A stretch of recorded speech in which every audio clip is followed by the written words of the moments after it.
जरूर देखिए। देखिए, अब हम पढ़ेंगे कंपाउंड फ्रेज के बारे में बड़ी ही गहराई से। ये वीडियो नंबर 11 है और इस वीडियो के अंदर हम कंपाउंड फ्रेज को कई सारे एस्पेक्ट से अलग अलग तरह से देखेंगे कि वो कैसे काम करता है।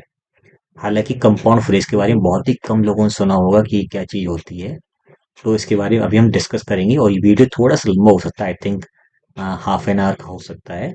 और इस वीडियो के अंदर हर एक टाइप के जो फ्रेजेस बन सकते हैं कंपाउंड के अंदर वो देखेंगे, A to Z, basic to advance level पे, और उसके एक एक रूल को डिस्कस करेंगे, कुछ भी छूटेगा नहीं। इसके अलावा इस वीडियो में और जितने वीडियोस आ रहे हैं सभी में आपको हिंदी अर्थ भी लिखे मिलेंगे, हर एक सेंटेंस का, हर एक रूल का। और अगर आप इस लेक्चर की पीडीएफ, कि इससे पहले मैंने जो भी लेक्चर्स दे रखे हैं अलग अलग और जो भी आने वाले हैं, उन सभी की पीडीएफ्स फ्री ऑफ कॉस्ट आपको उपहार क्लासेस ऐप पर मिल जाएगी। वहां से जाकर के इसको पीडीएफ को डाउनलोड कर सकते हो। ये पीडीएफ आपको A4 साइज के प्रिंटेबल फॉर्मेट मिल जाएगी जिसको आप प्रिंट आउट करवा सकते हो। और बेसिकली देखा जाए तो लोगों ने आज तक जो पढ़े हैं, लोगों को जो जानकारी होती है वो 8 से 10 फ्रेजेस के बारे में जानकारी होती है। लेकिन ग्रामर में अगर देखा जाए तो ओवरऑल 20 टाइप्स के फ्रेजेस बन सकते हैं। और इन पर मैं हर एक पर मैं डिटेल में वीडियो बना रहा हूँ, वो एक एक चीज आपको बड़ी गहराई से मिलेगी। तो ये पीडीएफ आपको सारी अवेलेबल मिल जाएंगी, आप जाके वहां से डाउनलोड कर सकते हो। इसके अलावा रैना मार्टिन, माइकल सोन का जो बैच है, या फिर आपका एसपी बख्शी का बैच है, कंप्लीट थ्योरी प्लस एक्सरसाइज हर एक चीज की, वो आपको वहां पर मिल जाएंगी। अगर आप मेरे यूट्यूब पर पढ़ाए गए 400 प्लस वीडियोस जो हैं, जो कि बेसिक टू एडवांस लेवल का ग्रामर है, उसकी अगर पीडीएफ नोट्स आपको चाहिए फोर साइड में, तो वो लगभग 425 पेजेस में अवेलेबल हैं, आगे पीछे जोड़ करके। उनको भी आप वहां से जा करके डाउनलोड कर सकते हो। हर एक चीज अवेलेबल है, जाइए ऐप पर और आपको हर एक चीज वहां पर मिल जाएगी। तो आइए डिस्कस करते हैं कंपाउंड फ्रेज के बारे में एकदम गहराई से, और एक एक चीज को डिस्कस करते हैं। Compound phrase is a phrase. Compound phrase एक फ्रेज होता है that consist of two or more phrases of the same type, जिसमें दो या दो से अधिक एक ही कैटेगरी के फ्रेजेस होते हैं। जैसे कि एक नाउन फ्रेज है तो दूसरा नाउन फ्रेज होगा, एंड जितने भी फ्रेजेस होंगे वो सारे के सारे नाउन फ्रेजेस ही होंगे, उन्हीं को कंपाउंड फ्रेज बोलेंगे। आप ऐसा मत कहना कि एक नाउन फ्रेज है, एक एडजेक्टिव फ्रेज है, एक वर्ब फ्रेज है, एक प्रपोजिशन फ्रेज है, उन सबको कंपाउंड फ्रेज बोलेंगे, ऐसा नहीं। सेम टाइप के फ्रेजेस होंगे और उन फ्रेजेस के ग्रुप को हम लोग कंपाउंड फ्रेज बोलेंगे। यानी कि अभी तक जो हम पढ़ रहे थे, जो पढ़ेंगे, उसमें एक फ्रेज, एक ग्रुप ऑफ वर्ड्स को हम लोग फ्रेज बोलते हैं। यहाँ पर ग्रुप ऑफ फ्रेजेस को हम लोग फ्रेज बोलेंगे। कौन सा फ्रेज? कंपाउंड फ्रेज, इस तरह से। और ये कोऑर्डिनेटिंग जो कंजंक्शंस होते हैं, जैसे कि एंड, और, but, not, yet, so, in conjunction से ये फ्रेजेस जुड़े हुए होते हैं। इस लेक्चर की हिंदी यहाँ पर लिखी हुई है। सेम टू सेम ऐसे ही आपको A4 साइज में जो नोट्स हैं वो ऐप पर अवेलेबल हैं, उनको डाउनलोड कर सकते हो। अब हम पहले इस फ्रेज को समझने से पहले इसकी एक बार समरी देख लेते हैं और एक एक पॉइंट को डिस्कस कर लेते हैं ताकि हमें कोई दिक्कत ना हो। बेसिकली कंपाउंड फ्रेज में दो या दो से अधिक एक ही टाइप के सिमिलर टाइप्स ऑफ फ्रेजेस में ज्वाइन होते हैं, यानी कि ज्वाइंट होते हैं कोऑर्डिनेटिंग कंजंक्शन से। और ये सेंटेंस में किसी नाउन, वर्ब, एडजेक्टिव या एडवर्ब तरह फंक्शन करता है। ये फ्रेजेस आपस में कोऑर्डिनेटिंग कंजंक्शन यानी कि एंड, और, बट, नॉर, यट, सो से जुड़े हुए होते हैं। बेसिकली सेंटेंस को और ज्यादा डिस्क्रिप्टिव या कॉम्प्लेक्स बनाने के काम में आते हैं। Proper balance and parallel structure should be maintained. जब हम इनका यूज करें तो प्रॉपर बैलेंस होना चाहिए और पैरेलल स्ट्रक्चर, यानी कि नाउन फ्रेज है तो नाउन फ्रेज होना चाहिए, वह फ्रेज आपस में ना हो। तो इस स्ट्रक्चर को मेंटेन करना है वाइल फॉर्मिंग कंपाउंड फ्रेजेस। जब कंपाउंड फ्रेज बनाएं या उनको ढूंढें अगर हम, तो हमें ये ध्यान रखना होगा कि यहाँ पर ये कंपाउंड फ्रेज बन भी रहा है कि नहीं बन रहा है। ठीक है। अब पहले हम डिस्कस करते हैं कि कंपाउंड फ्रेजेस का फंक्शन क्या क्या होता है। तो पहले डिस्कस करते हैं एज अ नाउन फ्रेज। ये क्या करता है? एक्ट्स एज अ सब्जेक्ट और ऑब्जेक्ट इन अ सेंटेंस। जो कंपाउंड फ्रेज होता है जब वो नाउन की तरह काम करता है तो सेंटेंस में सब्जेक्ट या ऑब्जेक्ट की तरह काम करता है। फिर बात करें वर्ब फ्रेज के बारे में, तो ये इंडिकेट करता है किसी एक्शन को with multiple verbs joint together. जब कई सारी वर्ब्स आपस में जुड़ी हुई होती हैं तो वो कंपाउंड फ्रेज होता है और उस फ्रेज में हमें एक्शन देखने को मिलता है। फिर बात करें एडजेक्टिव फ्रेज के तौर पर, जब कंपाउंड फ्रेज काम करता है तो वो किसी नाउन को मॉडिफाई या डिस्क्राइब कर रहा होता है और उस फ्रेज में, उस कंपाउंड फ्रेज में मल्टीपल एडजेक्टिव्स देखने को मिलती हैं। फिर बात करें लास्ट में एडवर्ब फ्रेज के तौर पर, तो ये किसी वर्ब को डिस्क्राइब या मॉडिफाई कर रहा होता है जिसके अंदर मल्टीपल एडवर्ब्स देखने को मिलती हैं।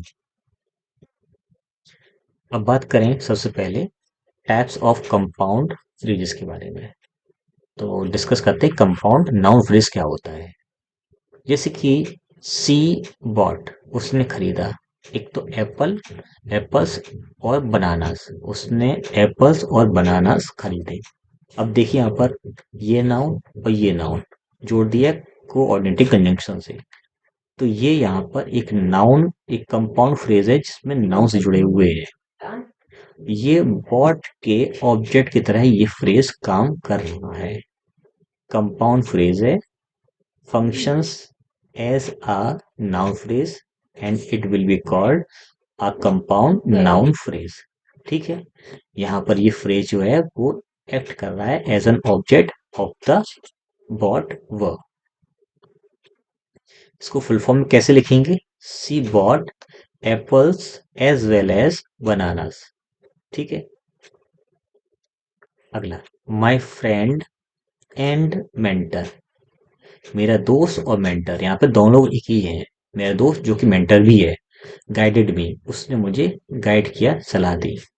तो हम ध्यान दें, ये दो नाउन्स को जोड़ा है एंड ने, और आगे एक आपका एडजेक्टिव भी जुड़ा हुआ है, तो ये कंपाउंड नाउन है। इस गाइडेड का सब्जेक्ट की तरह काम कर रहा है। तो गाइडेड का जो सब्जेक्ट है वो कंपाउंड नाउन फ्रेज है। हम यहाँ पर my friend as well as को ऐड कर सकते हैं। माई मेंटर गाइडेड मी, मेरा दोस्त जो कि एक मेंटर भी है, उसने मुझे सलाह दी, इस तरह से।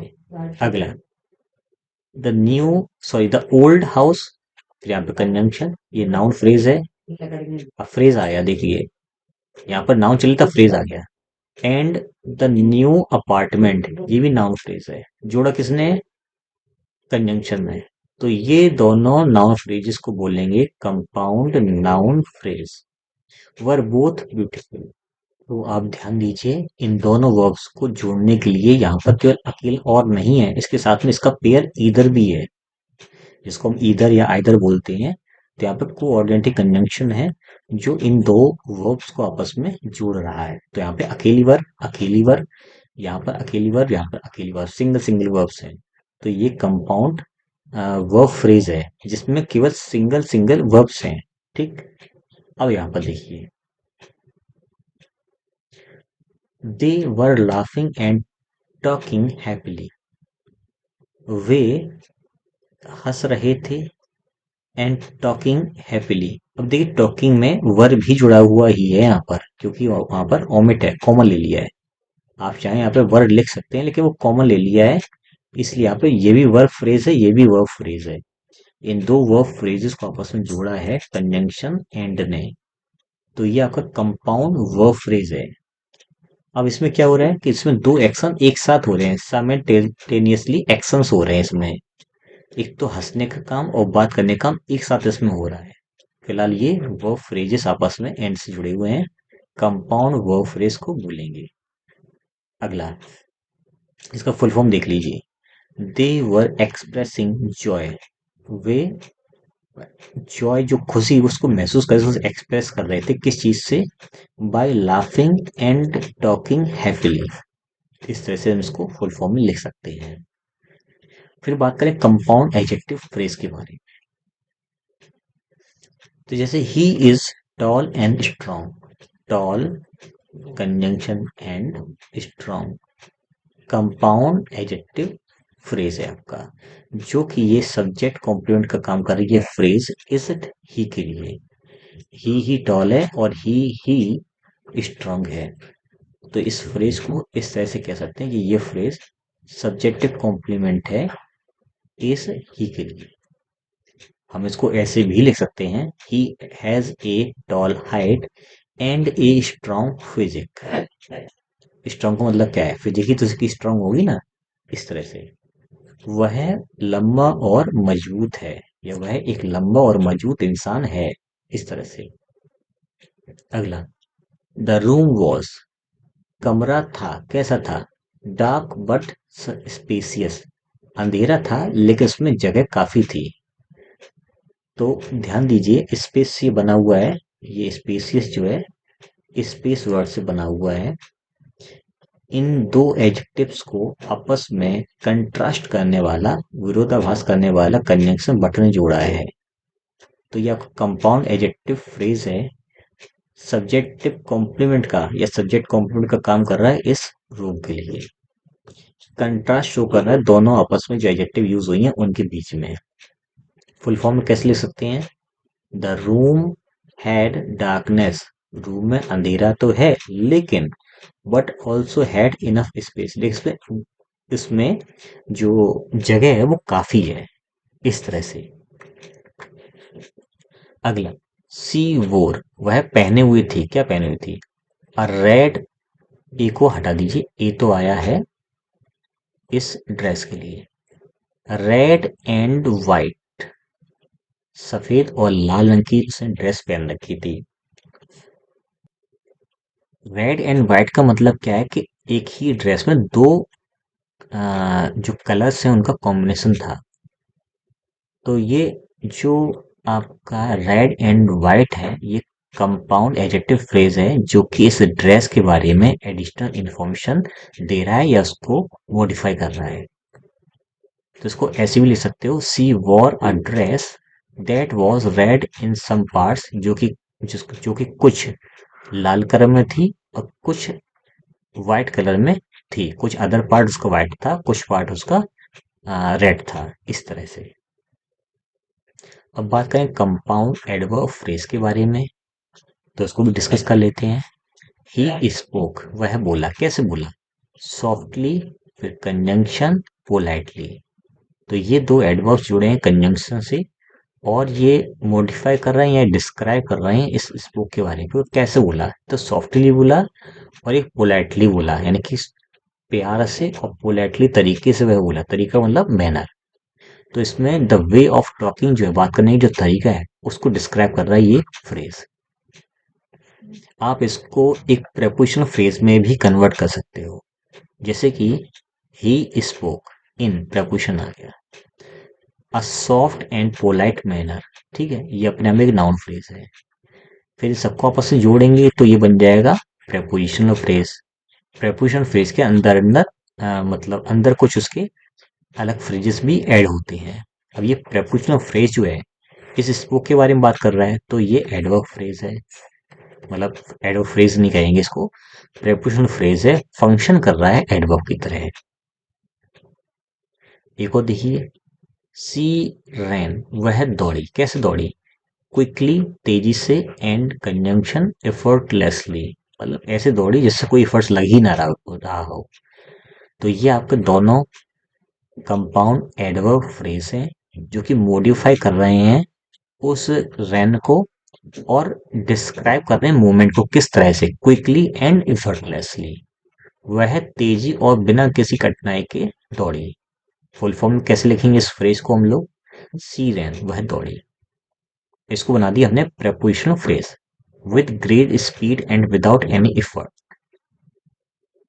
ये प्रेपोजिशनल फ्रेज भी रैन वर्ब के बारे में ही जानकारी है, तो ये आपका एडवर्ब फ्रेज कहलाएगा। देखिए, वर्ड को अगर आप फ्रेज में कन्वर्ट करोगे तो वो वही काम करेगा जो वर्ड कर रहा था, दोनों चीजें एक ही काम करेंगी। एक ही, एक और देखिए, दे वर्कड, उन्होंने कार्य किया, कैसे किया, केयरफुली एंड कंजंक्शन, एफिशिएंटली, उन्होंने केयरफुली और एफिशिएंटली काम किया। इस सेंटेंस में जो ये एडवर्ब फ्रेज है, ये कंपाउंड एडवर्ब फ्रेज जो है, ये काम करने के तरीके को बता रहा है, जो कि ये फ्रेज आया है वर्ब के लिए। इसको हम अगर कन्वर्ट कर दें एक फ्रेज में, ठीक है, एडवर्ब फ्रेज में, मैंने फिर सुना एडवर्ब फ्रेज बोला है, प्रपोजिशनल फ्रेज नहीं। अगर जैसे कि ये आपका एडवर्ब फ्रेज है, ठीक है, तो ये प्रेपोजिशनल फ्रेज नहीं है, ये आपका एडवर्ब है, कंपाउंड एडवर्ब फ्रेज है। अब इसको हम अगर केवल प्रेपोजिशनल फ्रेज में कन्वर्ट करें और उसका फंक्शन चेक करेंगे तो ये एडवर्ब का ही निकलेगा। जैसे यहाँ पे लगाया दे वर्क के बाद विद, तो दे वर्कड हाउ, तो आंसर है with caution and high productivity. तो ये प्रेपोजिशनल फ्रेज बनेगा। अब यहाँ पे काम कर रहा है अभी भी एडवर्ब का इस वर्क के लिए। और ये आपका एडवर्ब फ्रेज है, किस टाइप का है, कंपाउंड एडवर्ब फ्रेज है, प्रेपोजिशनल फ्रेज नहीं है, प्रेपोजिशनल फ्रेज ये आपका है। तो दोनों फंक्शन कर रहे हैं एडवर्ब की तरह। अब कुछ कॉमन कोऑर्डिनेटिंग कंजंक्शंस देखते हैं जो कंपाउंड सेंटेंस या कंपाउंड फ्रेजेस में यूज होते हैं, सेंटेंस नहीं फ्रेजेस में। जैसे कि हमने लिया कंजंक्शन और, तो और की हिंदी होती है एंड का मतलब और, ये ऐसी हिंदी हो गई। तो कैसे यूज करेंगे, सी इज, वह है, कैसी है, स्मार्ट एंड हार्ड वर्किंग। दो एडजेक्टिव्स को आपस में एंड से जोड़ा है और हिंदी अर्थ निकल रहा है वह स्मार्ट और हार्ड वर्किंग है। ये आपका कंपाउंड एडजेक्टिव फ्रेज है जो कि काम कर रहा है सब्जेक्टिव कॉम्प्लीमेंट का इस शी के लिए।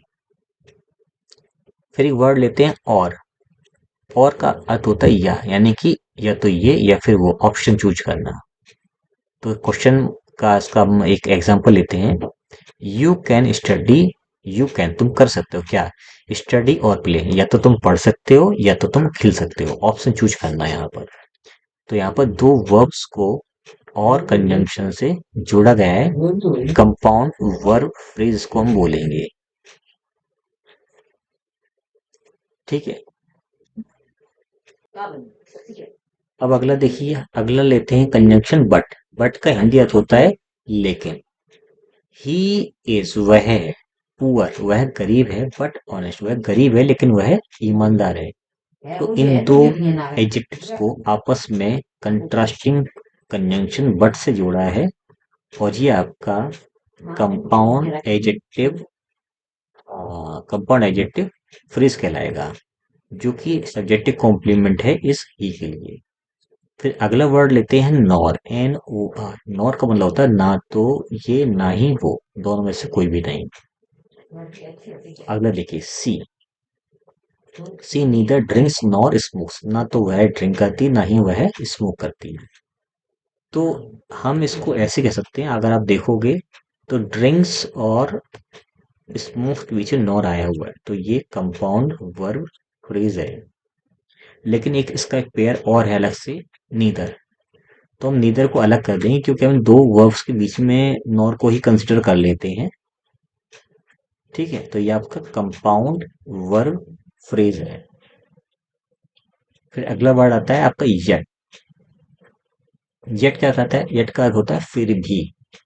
अब जिस तरह से ये कंजंक्शंस दो वर्ड्स को आपस में जोड़ रहे हैं, लेकिन येट ऐसा कर नहीं पाता। येट बेसिकली कंट्रास्ट शो करने के लिए क्लॉजेस का ही यूज कर पाता है, और शो का समस्या भी यही है।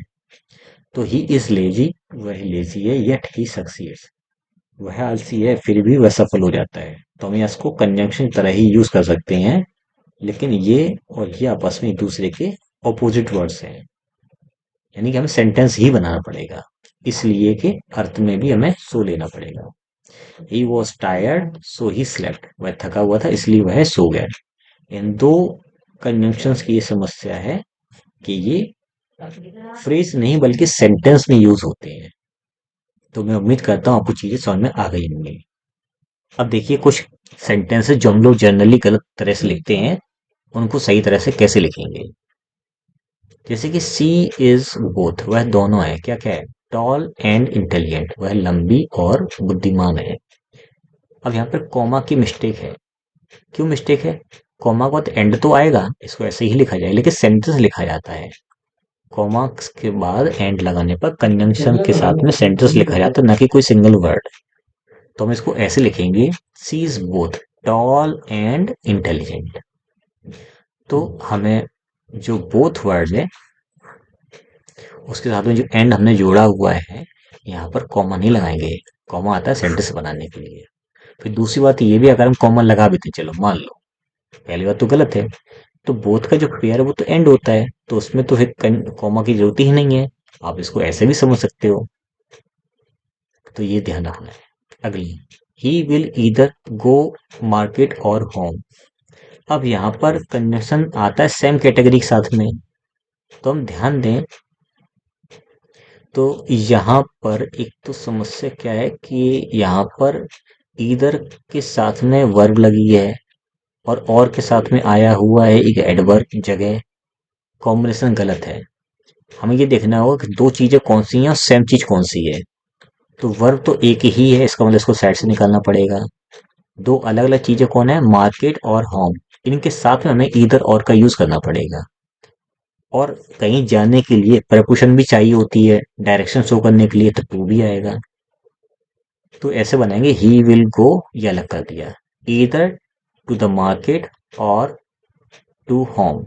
आप चाहें तो यहाँ का टू छोड़ सकते हैं, यहाँ का कॉमा लिख सकते हैं। तो इस तरह से इसको लिखेंगे। तो इस स्ट्रक्चर में पैरेलल स्ट्रक्चर यूज होता है, जो हमने स्टार्टिंग में सीखा था, पैरेललिज्म, कि पैरेलल चीजें याद आपको रखनी है। अगला, the book is not only interesting but also informative. देखिए, अब इसमें समस्या क्या छोटी सी आ रही है कि इस सेंटेंस में एक तो इंटरेस्टिंग वर्ड दिया है, नॉट ओनली के साथ में एडजेक्टिव आ रहा है, सही है। बट ऑल्सो के साथ में इंफॉर्मेटिव लिखा हुआ है, तो ये भी बिल्कुल ठीक लग रहा होगा। लेकिन इंटरेस्टिंग जो है, आप इसको ऐसे लिख सकते हो, हालांकि मैंने क्रॉस कंडीशन लगा दिया है। लेकिन यहाँ पर ये कहा जाए कि ना सिर्फ इंटरेस्टिंग है, मतलब इंटरेस्ट से कुछ ज्यादा ही है। ये तो इंटरेस्टिंग है ही, लेकिन इसके कंपैरिजन में अगर इंफॉर्मेटिव को अगर हम वेरी इंफॉर्मेटिव लिखते हैं तो ज्यादा अच्छा रहेगा। बेसिकली सेंटेंस 100% गलत नहीं है, सेंटेंस सही है। लेकिन आप इसको इस तरह से और लिख दोगे, वेरी इंफॉर्मेटिव, तो ज्यादा अच्छा रहेगा। तो बेसिकली क्या हो जाएगा, यहाँ पे फ्रेज जो है वो थोड़ा सा बैलेंस हो जाएगा, और कोई बात नहीं है। अदरवाइज ये भी ठीक है, ये भी ठीक है। आप इसको गलत ना मान करके इसको सही मान के चलिए। तो इस तरह से हम लोगों ने यहाँ पर कंपाउंड फ्रेज को बड़ी ही गहराई से कवर कर लिया है। और बाकी के अगर आपको रैने मार्टिन, माइकल स्वान, एच बख्शी, ग्रामर की पीडीएफ वगैरह कुछ भी चाहिए और पढ़ना, अगर आपको ये सारे बैचेस हैं, तो आप जा करके ऐप पर जाइए, आपको हर चीज मिल जाएगी। तो मिलते हैं किसी नेक्स्ट वीडियो।